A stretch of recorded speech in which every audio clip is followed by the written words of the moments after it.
Moje meno je Diana, študovala som slovenčinu na Bieloruskej štátnej univerzite a momentálne bývam na Slovensku v Bratislave. Od roku 2019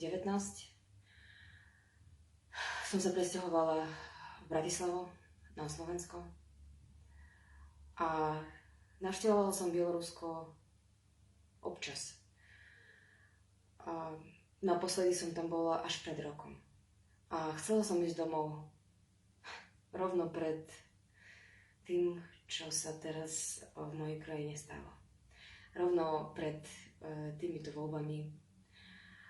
A veľmi osobne sa ma týka to, čo sa deje teraz v Bielorusku.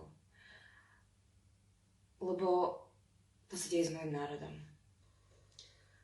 A není mi jedno, aký režim bude vládnuť v mojej krajine, v Bielorusku. A prečítam vám báseň od Petrusia Brovky. Jej názov je Biely bubeníček.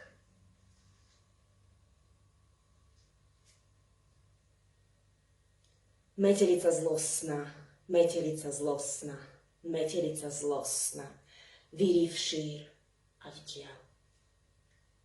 Bubeníček biely, bubeníček biely, bubeníček biely na zem zavítol. V kaftančeku bielom, hlavu v hviezdnom jase, hrdý, neúprosný pochoduje. Hľaď. Pochoduje smelo, treskne, les sa trasie.